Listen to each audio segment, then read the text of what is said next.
About networking. We're at 30 minutes, is that right? I feel like I'm under pressure with time because of the clock going off so many. No, that's great. Now look, you've just seen me for the first time, and what I want you to do is tell me your first impressions. Good looking. Thanks very much. But really, what are your first impressions? Perhaps tell me,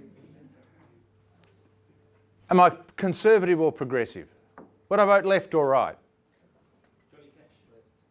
Johnny Cash, that's good. Left. Would you vote? Sorry? Would you vote? Would I vote? Good question. Okay. Am I formal or informal? Informal. Okay. Am I approachable or unapproachable? Not sure. Left brain or right brain? Extroverted. Okay. But the reality is, you've all formed some opinion. You all have some view of me. Even though you've never spoken to me in your lives, or most of you haven't. This is a book by a guy with my name in Swedish. He wrote a book called, what's it called? Oh, right, Moments of Truth. And he says there are those moments of truth. They're about 30 seconds long. The 30 seconds you had to justify your existence, to say why people should do business with you. You know, when you stand up on a plane and you've been talking to this person next to you for 3 hours, and all of a sudden they say, oh, by the way, I'm Bill, who are you? You know, like you haven't even met. You've got 30 seconds to justify your existence. Well, that 30 seconds happens to be a really important time frame, because that's the amount of time it takes you to form an impression of someone. And for that impression to change takes a lot of cues and a lot of evidence, and it's very difficult. The impression you form of people in the first 30 seconds of meeting them tends to be the impression that stays with you forever. So what that means is, when people meet you for the first time, they form an impression of you in the first 30 seconds. Those 30 seconds are pretty important. You can change that impression, but it takes a lot of work and often a lot of time. 30 seconds matter. They matter a lot. They matter in a networking environment. They matter whenever you meet people. That means your personal appearance matters. It means that the language, the body language you use matters. It means that your vocal presentation, your speech, the way you talk, the way you shake hands, all of those things matter, because they all happen in the first 30 seconds. It means your personal brand matters. Your personal brand is the message you communicate in a networking environment. And it takes 30 seconds for them to get that impression. And that personal brand will determine whether they do business with you or not. Your expertise will play a role, but a pretty small role. What it's all about doing business is relationships. And that's what I'll talk about as we go through this presentation today. I'm a behaviourist. That means I study human behaviour and work with organisations and individuals to change people's behaviour, to make them behave the way you want them to behave. Sorts of things I do a lot of work with. I mentioned to somebody earlier on. Do you know when you put a comma in a price, the consumer sees that as a higher price than a price without a comma? So you never put a comma in a price. Sorry? I like comments. Yeah, and that's the kind of thing that I do a lot of work with. And I write, speak, and I talk to boards and I sit on numerous boards and deal with those kinds of things. You know, I was talking to a friend once. I have one, only one. And I asked him a question. I asked him, does he ever do business with friends? What is his attitude towards doing business with friends? And his response was, I don't do business with anybody else. I only do business with friends. And I might add, this is one of the wealthiest people you'd ever meet. So he must be doing something right. Business is all about relationships. It's not about business cards, although business cards are important if you're a printer.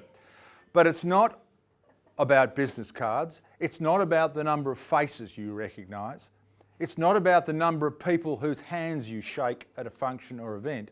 It is about relationships. We do business with people we like. In fact, if we like someone, we often forgive them their lack of expertise. We certainly forgive them their mistakes. It's all about relationships. So rather than talking about networking, I want to talk about relationships and how networking can help you build relationships, because networking doesn't create wealth. Nobody got wealthy networking. Nobody ever got wealthy networking. They got wealthy because they built strong and powerful relationships. Unfortunately, I can't see what's on the screen, so I keep looking back. Here's some stats that are interesting. 77% of B2B businesses generate leads through relationships. 92% of businesses now generate leads through social network relationships. So online, by the way, I'll give you a copy of this presentation, so if you want it, just give me a card afterwards and I'll email you a copy. 92% through social networking relationships. So networking is not just this kind of networking, it's also networking online. And I'll talk a bit about that as we go through. The average repeat customer, that is a customer with whom you have a relationship, spends 67% more in a 31 to 36 month period than a first-term customer does in the first 0 to 6 months. So if you have a relationship, not only are they more likely to buy, they're more likely to buy again, and they're more likely to spend more. And a 5% increase in customer retention can increase company profitability by as much as 75%. All of that is saying to you that when I say to you that it's all about relationships, the numbers back that up. It's about developing relationships. It's not about telling people I'm good at what I do. They'll find that out at some stage, but they want to do business with people they like. They want to build relationships. If you want to read a little bit about that, this is a book. It'll take you about an hour and a half to read if you have a reading age of 14 or 15, which most of us should have. This is written by Seth Godin, which means it's very badly written. But the points that he makes are very sound points. And when you have a relationship with people, they give you permission to market to them. You don't have to worry about marketing to people you have a relationship with because they've given you permission by way of that relationship to market to them. The ones you have to really push at are people you don't have a relationship with because they haven't given you permission to market them. So have a look at that book. So, building relationships. The first thing to do is know your relationship objective. Why are you building a relationship with somebody? And to me, it's all about maximising the lifetime value of that relationship. It's not about the first sale, it's about the lifetime value. It's about building a relationship that will maximise the likelihood of the initial sale, maximise the likelihood of repeat sales, maximise the likelihood of referrals, maximise the likelihood of higher margins, and maximise the likelihood of a greater volume of purchase along the way.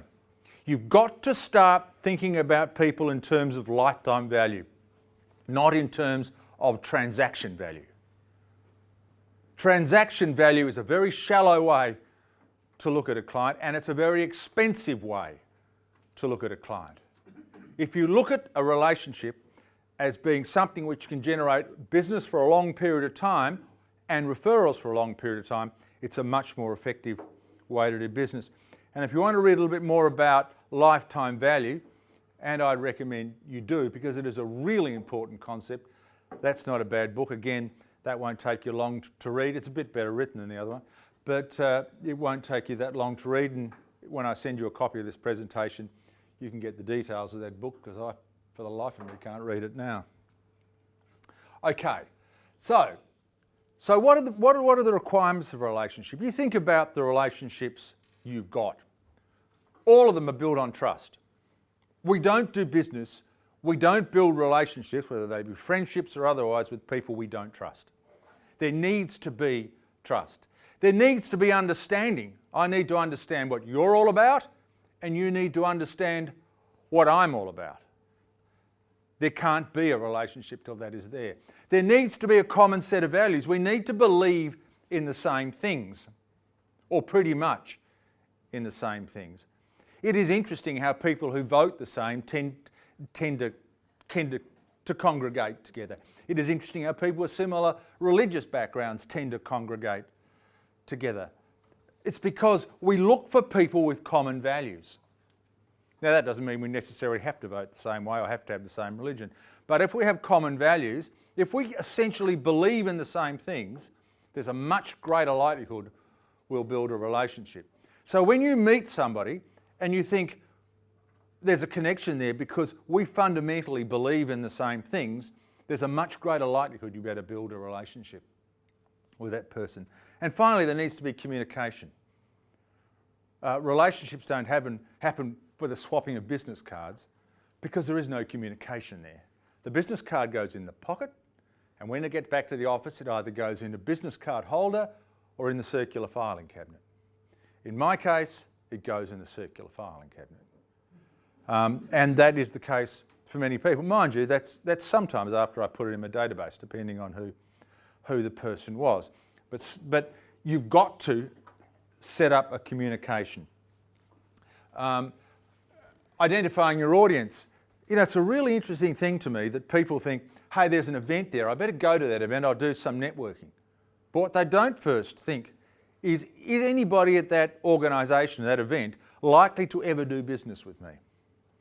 You know, I used to be in advertising, I owned a national advertising agency, and people used to say, you've got to go to the advertising industry events. And I never went to one, ever, never. Why? Because there was no one there I could do business with. Why would I go to their events when I can't do business with them? The only events, you know, accountants go to the accountant industry association meetings, or CPA functions and events and things like that. You're never going to do business with those people. And if you're going there to learn, because it's an educational event, it's a different matter. But if you're going there to do business, if you're going there to develop relationships, that is not networking. Networking is when you're meeting people you can do business with. And that's what you've got to think about. Your time is short. You've got to only go to things where you find people you can do business with. And you need to think about the people you can't do business with. Because those people you should ignore. You can be friends with them, but you're not going to do business with them, so why would you focus on building relationships with them? It is as important to find the people you can't do business with as it is to find the people you can do business with. The people you can do business with, it matters what they think of you. The people you can't do business with, it doesn't matter what they think of you. It is irrelevant. It doesn't matter at all.